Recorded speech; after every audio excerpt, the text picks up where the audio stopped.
মুখ্যমন্ত্রীর পাশে দিলীপ ঘোষ। দীঘায় জগন্নাথ ধামে সস্ত্রীক দিলীপ। মন্দির উদ্বোধনের দিনই দীঘায় দিলীপ।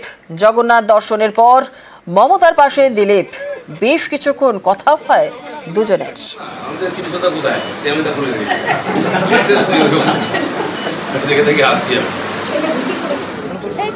দিলীপ ঘোষকে এগিয়ে দিতে আসছেন মুখ্যমন্ত্রী।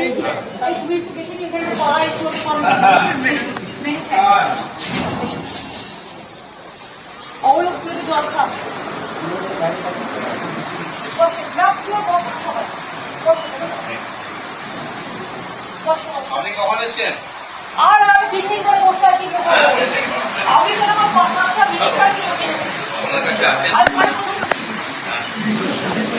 আমার কাছে আছে বাপরে, এই ঝামেলা কার্পেট তুলে পরিষ্কার। দিলীপের দীঘা যাত্রায় আপত্তি সুকান্তর। দীঘায় জগন্নাথ ধামে দিলীপ ঘোষ দল সমর্থন করে না বলে মন্তব্য বিজেপি রাজ্য সভাপতি সুকান্ত মজুমদারের।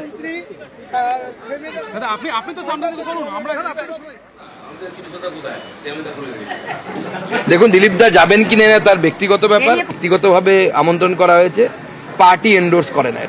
আমরা পার্টি থেকে সিদ্ধান্ত নিয়েছি আমরা যাব না, উদ্বোধনী অনুষ্ঠানে যাব। আরো এক ধাপ এগিয়ে দিলীপকে তীব্র কটাক্ষ বিজেপি সাংসদ সৌমিত্র খাঁর। দিলীপ ঘোষের গতকাল দীঘায় যাওয়া নিয়ে আরো এক ধাপ এগিয়ে দিলীপ ঘোষকে কটাক্ষ করলেন বিজেপি সাংসদ সৌমিত্র খাঁ।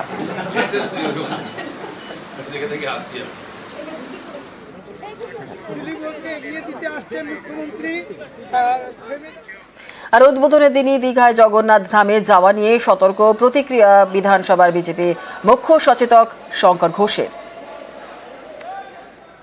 কে কোথায় যাবেন সেটা তাদের ব্যক্তিগত ব্যাপার। অন্তত আমি ব্যক্তিগতভাবে এই ধরনের অনুষ্ঠানে আমাকে আমন্ত্রণ জানালে পা দিতাম না। যদিও দিলীপ আছেন দিলীপেই, ভগবানের কাছে রাজনীতির ভেদ নেই, জগন্নাথ ধামে বললেন দিলীপ ঘোষ। जिसको जैसा दृष्टि है वो ऐसा देखेगा। हम तो भक्त हैं भगवान के पास आए। जात पात रंग राजनीति কোনো ভেদ ভগবানের কাছে নাই। অন্তর্যামী জগন্নাথ তার কাছে এখানে সবাই সমান আর সবকিছু গেটের বাইরে রেখে আসা উচিত। আর উদ্বোধনের দিন দীঘায় জগন্নাথ ধামে দিলীপ ঘোষ। দিলীপকে ঘিরে বিভিন্ন মহলে জল্পনা। দিলীপকে নিয়ে ইঙ্গিতপূর্ণ মন্তব্য কুণাল ঘোষের। রাজনীতি একটা ধারাবাহিক প্রসেস। শিলান্যাসের সময় শুভেন্দু অধিকারী মমতাদির পাশে দাঁড়িয়ে নকশাটা উল্টে উল্টে দেখাচ্ছিলেন। তো তখন কি কেউ জানতেন যে তিনি আজকের দিনে উদ্বোধন বয়কট করে এরকম বিপরীতমুখী আচরণ করবেন? এটা তো একটা ধারাবাহিক প্রসেস। কিন্তু দিলীপ ঘোষ তিনি ভক্তির জায়গা থেকে এসেছেন। মুখ্যমন্ত্রীর আমন্ত্রণে গতকাল দীঘায় দিলীপ এবং জগন্নাথ মন্দির পরিদর্শন। মুখ্যমন্ত্রীর সঙ্গে কথা বলেন। দিলীপের দীঘা যাত্রায় সরব বিজেপির একাংশ এবং দলের একাংশের সমালোচনায় জবাব দিলীপের। সস্ত্রীক মর্নিং ওয়াক থেকে আজ স্বমেজাজেই জবাব দিলেন দিলীপ। দল বিরোধী কোনো কাজ করেননি বলেই দাবি দিলীপের। তার নেতৃত্বে বঙ্গ বিজেপির হাল ভালো ছিল বলেও দাবি। আর বঙ্গ বিজেপির বর্তমান দশা নিয়েও খোঁচা দিলীপের। দিলীপ দা কেমন লাগছে আজকে? ভালো, সমুদ্র সৈকত সবসময় ভালো লাগে। অনেকবার এসেছি, থেকেছি, এখানে হেঁটেছি, আজকেও এসেছি। কিন্তু একটু অন্যরকম যেন আলোচনা হয় সংবাদ মাধ্যমে। দিলীপ ঘোষকে নিয়ে সবসময় আলোচনা হয়, নাহলে আপনাদেরই বা চলবে কি করে? আজকে একটু বেশি হচ্ছে যেন, মানে গতকাল থেকে। হ্যাঁ, অনেকেরই কষ্ট হয়েছে, কারণ বিজেপি দিলীপ ঘোষ 10 বছর আগে যে রাজনীতি করেছে আজও সেটা করছে। অনেকের রাজনীতি পাল্টে গেছে, অনেকে পার্টি পাল্টে ফেলেছে। দিলীপ ঘোষ এসব করতে হয় না। পার্টি কি পাল্টাবে এবার? দিলীপ ঘোষ পশ্চিমবাংলা পাল্টাবে। তৃণমূলে যোগ দিতে পারেন এমন কোথাও বলছে? কেন, কি আমার খারাপ সময় এসছে? অনেক নেতা ঘুরে বেড়াচ্ছে, প্রতি সিজনে পরে ইলেকশনে পার্টি পাল্টায়। দিলীপ ঘোষ পাল্টেছে? দিলীপ ঘোষ অন্য পার্টিকে পাল্টে দিয়েছে, পশ্চিমবঙ্গকে পাল্টে দিয়েছে, বিজেপিকে পাল্টে দিয়েছে। আগামী দিনে পশ্চিমবাংলায় বাকি পরিবর্তনটা হবে। সুকান্ত মজুমদারের কথাটা সবাই প্রশ্ন আকারে বলেছে আপনাকে যে এটা পার্টি করে না। পার্টি কি শুনেছেন আপনি কোথাও বলেছে পার্টি যে কেউ যাবে না মন্দিরে? আমাকে নিমন্ত্রণ করছে, আমি এসেছি, আমার সাহস আছে। এর সঙ্গে আমি রাজনীতিকে মিলাই না। তাহলে তো রাম মন্দিরে এত লক্ষ লক্ষ লোক গেল কেন?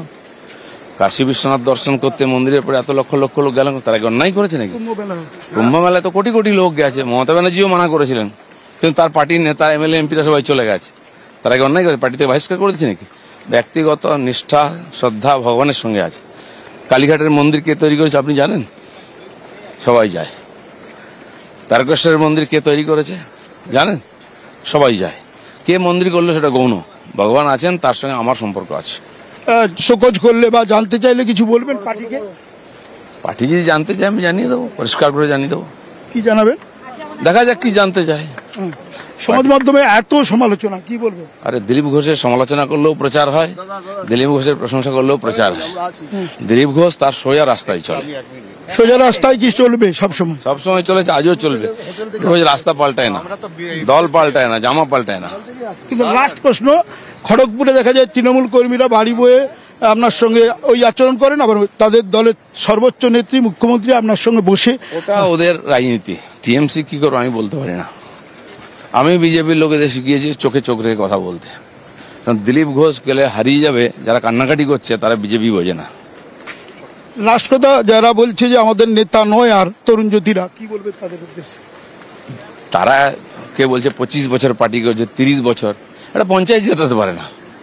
তুমি কত বছর পার্টি করছো তাতে কি যায় আসে? পার্টি তোমার কাছ থেকে কি পেয়েছে? দিলীপ ঘোষ পার্টির কাছ থেকে কোনোদিন পদ চায়নি, কোনোদিন টিকিট চায়নি। দিলীপ ঘোষকে পার্টি যা দিয়েছে তার কয়েক গুণ ফিরিয়ে দিয়েছে। তোমরা কি দিয়েছো পার্টিকে? পার্টি কতটা লাভবান হয়েছে?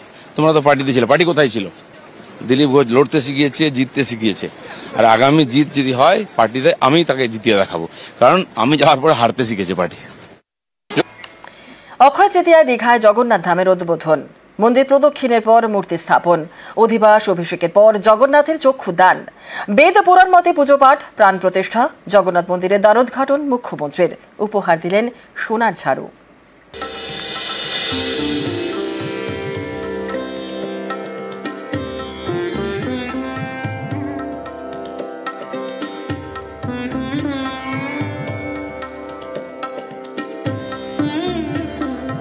হে কৃষ্ণ করুণা সিন্ধু দীন বন্ধু জগৎপতে গোপেশ গোপিকা কান্ত রাধা কান্ত নমস্তুতে।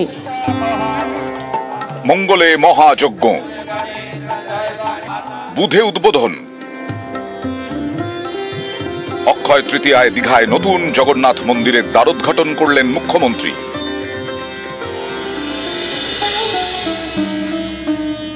এই মন্দির শীর্ষে ভগবান বিষ্ণুর অষ্টধাতুর নীল চক্র স্থাপন করা হয়েছে।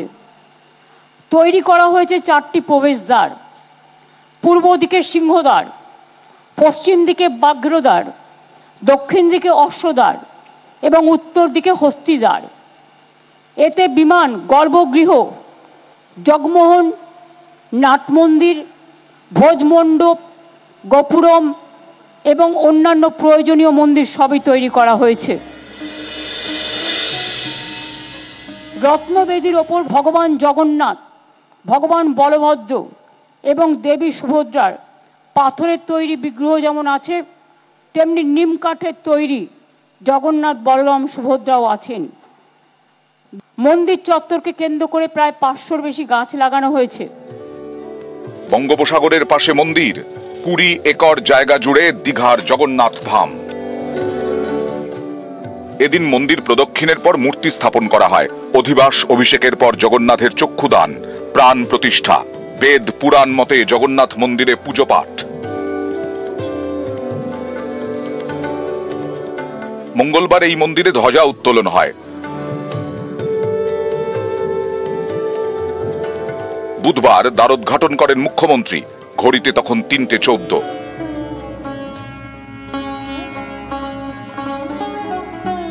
এদিন মন্দিরে আরতিও করেন মুখ্যমন্ত্রী। রথযাত্রার সময় পুরীতে সোনার ঝাড়ু দিয়ে জগন্নাথ দেবের রাস্তা ঝাঁট দেওয়া হয়, এটাই রীতি। দীঘার মন্দিরে সোনার ঝাড়ু উপহার দেন মুখ্যমন্ত্রী।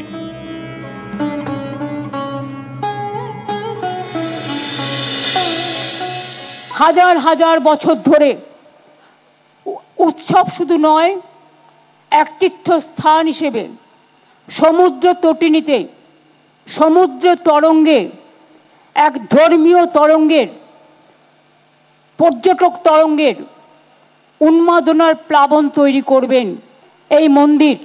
আপনাদের জন্যই আর কিছুক্ষণের মধ্যে উন্মুক্ত করে দেওয়া হবে। তারপর থেকে আপনারা যখন ইচ্ছে আসবেন, ভোগও পাবেন। পুরীর মতোই দীঘার জগন্নাথ মন্দিরে পুজো পাঠ, যজ্ঞ, ভোগ এদিন জগন্নাথ দেবকে দেওয়া হয় 56 ভোগ। ইসকন দায়িত্ব নিয়ে রোজই ভোগ সেবা করবেন এবং আমরা অনলাইন থেকে শুরু করে সবটাই তারা তাদের যে সিস্টেম আছে সেই সিস্টেমের মধ্যে করবেন। আমি আইএনসিএ ডিপার্টমেন্টকে দায়িত্ব দিচ্ছি এই মন্দিরের ছবি এবং একটু করে প্রসাদ হলেও সামান্য সববার বাড়ি বাড়ি পৌঁছে দেওয়া সারা পশ্চিম বাংলায়। নতুন মন্দিরের উদ্বোধন, দীঘা জমজমাট। আকর্ষণের কেন্দ্রে জগন্নাথ দেবের মন্দির।